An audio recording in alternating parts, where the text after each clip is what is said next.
Guys, आज का हमारा टॉपिक है सीएनएस ट्यूमर्स। सबसे पहले इसमें हम पढ़ेंगे मेडुलोब्लास्टोमा। मेडुलोब्लास्टोमा आपका most common malignant brain tumour in children है, साथ के साथ ये मोस्ट रेडियो सेंसिटिव ट्यूमर भी है। ये इसको आप एसोसिएट करते हैं टर्कॉट सिंड्रोम के साथ। मोस्ट कॉमन साइट इसका होता है चिल्ड्रन में विरमिस, और मोस्ट कॉमन साइट इन एडल्ट्स होता है लैटरल सेरेब्रल हेमिस्फीयर। इसका एवरेज एज ऑफ प्रेजेंटेशन होता है 3 to 4 ईयर्स। इसके क्लिनिकल फीचर्स क्या होते हैं? चिल्ड्रंस में ये साइन एंड सिम्टम्स कॉज करता है इंक्रीज इंट्राक्रैनियल टेंशन के, और एडल्ट्स में ये कॉज करता है ataxia and unilateral dysmetria. Investigation of choice diagnosis के लिए एमआरआई है। ये एसोसिएटेड होता है सीएसएफ स्प्रेड और ड्रॉप मेटास्टेसिस के साथ। मोस्ट इंपॉर्टेंट प्रोग्नोस्टिक फैक्टर क्या है इसके लिए? ट्यूमर डिसेमिनेशन है। अब मैनेजमेंट में हम क्या करते हैं? हम सर्जिकल एक्सीजन करते हैं followed by radiotherapy plus chemotherapy. Chemotherapy regimen में हम 2 ड्रग का यूज़ करते हैं, कार्मस्टिन एंड विनक्रिस्टिन। कार्मस्टिन का दूसरा नाम BCNU भी है। कीमो मेनली उन पुअर रिस्क पेशेंट्स में यूज़ करते हैं जिनमें साइड इफेक्ट्स होने के चांसेस ज़्यादा होते हैं रेडियोथेरेपी से रिलेटेड, जैसे जिनके चिल्ड्रंस का एज लेस देन 3 ईयर्स होता है। अब अगला टॉपिक है meningioma. Meningioma is the most common primary brain tumour. Meningioma सबसे ज़्यादा पाया जाता है as compare to glioma. Meningioma 35% लोगों में पाया जाता है, जबकि ग्लियोमा का इंसिडेंस रेट 30% है। अगला क्या? Most common intracranial extra axial ड्यूरल blood neoplasm भी आपका मेनिंजियोमा ही होता है। मोस्ट कॉमन होता है ये फीमेल्स में। ये अराइज करता है मेनिंजियो मेसोथेलियल सेल्स ऑफ एरेक्नॉइड से और लोकेटेड होता है अलॉन्ग सुपीरियर सैजिटल साइनस। इसका पैथोलॉजी देखिए, स्लो ग्रोइंग होगा, इनकैप्सुलेटेड होगा, इन प्लाक पैटर्न होगा, कैल्सिफिकेशन होगा 20 to 25% केसेस में, और सबसे कॉमन इसमें पूछता है समोमा बॉडीज़। तो याद रखना है मेनिंजियोमा में आपको मिलता है समोमा बॉडीज़। समोमा बॉडीज़ और किन किन डिजीज़ में पाया जाता है? इसका न्यूमोनिक आपका है PSM। P stand for papillary carcinoid tumour, और PRCC stand for papillary renal cell carcinoma. S stand for renal serous cystadenoma of ovary, and M stand for meningioma. इसका क्लिनिकल फीचर देखिए, मोटर डेफिसिट कॉज करता है 90% patients में, जिसमें spasticity और lower limb weakness होगा, पेरेस्थीसिया होगा। सेंसरी डेफिसिट कॉज करता है 60% पेशेंट्स में, इसमें स्फिंक्टर डिसफंक्शन और ब्लैडर होगा।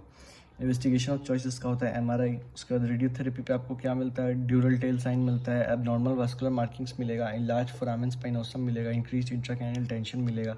इसमें सबसे कॉमन आपको याद रखना है बोनी हाइपरस्टोसिस एंड सनरे स्पिक्यूल्स। जैसे एक आप एक सन बनाते हैं और ऐसे ऐसे उसका लाइट बनाते हैं, उसी तरह का उसमें एक्सरे में आपको मिलेगा। इसमें कैल्सिफिकेशन मिलेगा 20 to 25% केसेस में।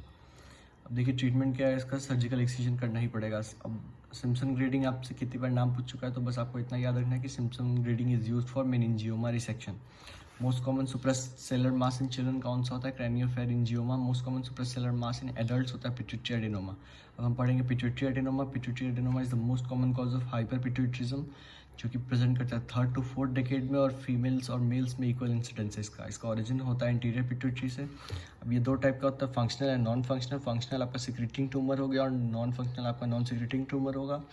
फंक्शनल ट्यूमर आपका अर्ली प्रेजेंटेशन देगा, जबकि नॉन फंक्शनल ट्यूमर आपका लेट प्रेजेंटेशन देगा। इसमें जो मास बनता है वो ऑप्टिक चाइज्मा को कंप्रेस करता है, जिस वजह से बाई टेम्परल हेमियोनोपिया प्रेजेंट होता है। In pituitary hyperplasia there is a positive reticulin stain. अब most common pituitary adenoma prolactinoma होता है, जिसमें इंक्रीज अमाउंट ऑफ प्रोलैक्टिन होगा, जिस वजह से सिम्टम्स आएंगे such as amenorrhoea and galactorrhoea. अब अगर आपको डिफरेंशिएट करना है पिट्यूटरी हाइपरप्लेजिया को पिट्यूटरी एडेनोमा से, तो आपको रेटिकुलिन स्टेन टेस्ट करना पड़ेगा, जिसमें पिट्यूटरी हाइपरप्लेजिया में पॉजिटिव आएगा और मोस्ट पिट्यूटरी एडेनोमा में नेगेटिव आएगा।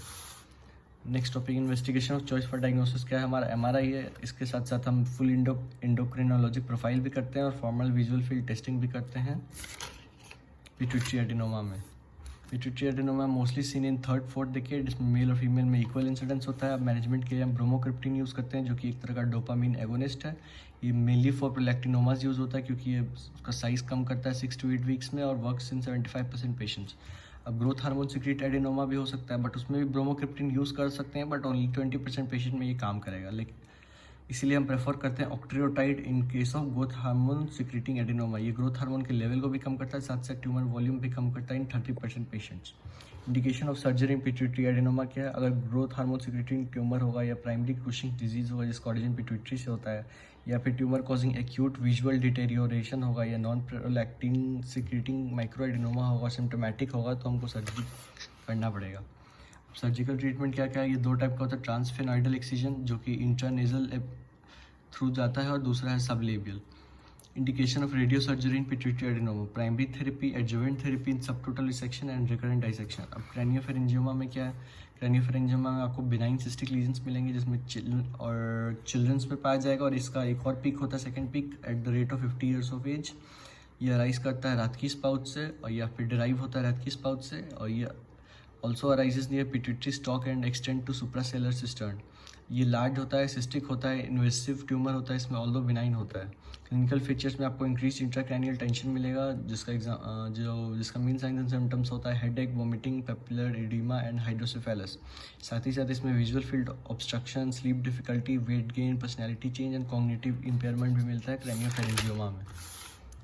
हम पढ़े कैरेक्टरिस्टिक फीचर्स का क्या है। इसका कैरेक्टरिस्टिक फीचर है हाइपोपिट्यूटिज्म जो कि 90% केसेस में पाया जाता है, ग्रोथ रिटार्डेशन जो कि 50% पेशेंट में पाया जाता है अगर एंटीरियर पिट्यूटरी इन्वॉल्व होगा, और इसमें डायबिटीज इंसिपिडस पाया जाता है 10% केसेस में। Investigation of choice for diagnosis क्या है, इसमें हम MRI करते हैं, इसमें हम विजुअलाइज करते हैं सिस्टिक कंपोनेंट को और टिश्यू कंपोनेंट को, CT करते हैं अगर हमको कैल्सिफिकेशन और extent of invasion into surrounding tissues आपको देखना है, जैसे कौन कौन से बोनी स्ट्रक्चर्स और साइनसेस इन्वॉल्व हैं, तो आपको CT करना पड़ेगा। ट्रीटमेंट इसका क्या है, इसका ट्रीटमेंट है transsphenoidal resection plus radiotherapy to reduce recurrence. Recurrence is because the tumor gets adhered to vital structures and tumor deposits in hypothalamus or brain parenchyma. After surgery, lifelong pituitary hormone replacement therapy इसमें देना पड़ता है। First hormone replaced होता है cortisol और hydrocortisone. सबसे पहले आपको जो हार्मोन को रिप्लेस करना है वो कॉर्टिसोल को करना है। Primary CNS lymphoma is our next topic. इसका शॉर्टकट में लिखते हैं PCNSL, primary CNS lymphoma. Most common type है नॉन हॉजकिंस लिम्फोमा। ये इसका राइजिंग इंसिडेंस होता है इम्यूनो कॉम्प्रोमाइज स्टेट में, जैसे HIV पॉजिटिव हो गया, ट्रांसप्लांट रेसिपिएंट पेशेंट हो गए। Most common type in immunocompetent patient होता है diffuse large cell B cell lymphoma DLBL, और इम्यूनो कॉम्प्रोमाइज पेशेंट्स में होता है large cell with immunoblastic and aggressive features. इसको घोस्ट ट्यूमर भी कहते हैं क्योंकि अगर आपने एक्सरे कराने से पहले इसमें स्टेरॉइड दे दिया तो ट्यूमर ठीक हो जाता है और आप इसको एक्सरे पे विजुअलाइज नहीं कर पाते। पार्शियल और complete resolution on CT after steroid administration. इसका क्लिनिकल फीचर क्या है, mass lesion which is neuropsychiatric symptoms, increase intracranial tension जो कि साइन एंड सिम्टम्स प्रोड्यूस करता है और सीजर प्रोड्यूस करता है। डायग्नोसिस के लिए आपको MRI करना पड़ेगा। डेंसली इन्हेंसिंग ट्यूमर होता है ये, इट इज़ लिम्फोमा। बायोप्सी करना मस्ट है, इसलिए स्टीरियोटैक्टिक गाइडेड बायोप्सी में इन्वेस्टिगेशन ऑफ चॉइस है। बायोप्सी से पहले स्टेरॉइड नहीं देना है इसमें। ट्रीटमेंट के लिए क्या करेंगे, दो टाइप के ट्रीटमेंट इसमें देंगे, नॉन एड्स पेशेंट और AIDS patient. Non AIDS patient में कीमोथेरेपी प्लस EBRT देंगे। EBRT का फुल फॉर्म होता है एक्सटर्नल बीम रेडियोथेरेपी, और एड्स पेशेंट में whole brain radiotherapy plus increase dose of methotrexate plus HAART therapy देंगे।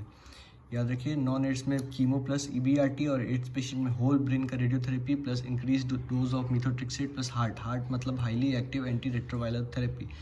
फिर इतना कुछ देने के बाद भी इसका पुअर प्रोग्नोसिस होता है, survival rate less than 1 year होता है। नेक्स्ट टॉपिक है मेटास्टैटिक ब्रेन ट्यूमर। ये मोस्ट कॉमन ब्रेन ट्यूमर होता है। Most common primary for brain metastasis carcinoma lung होता है, followed by carcinoma breast. Most common primary for leptomeningeal metastasis carcinoma breast होता है। The multiple in patient, most common site is cerebral cortex in frontal lobe, followed by cerebellum, followed by brainstem.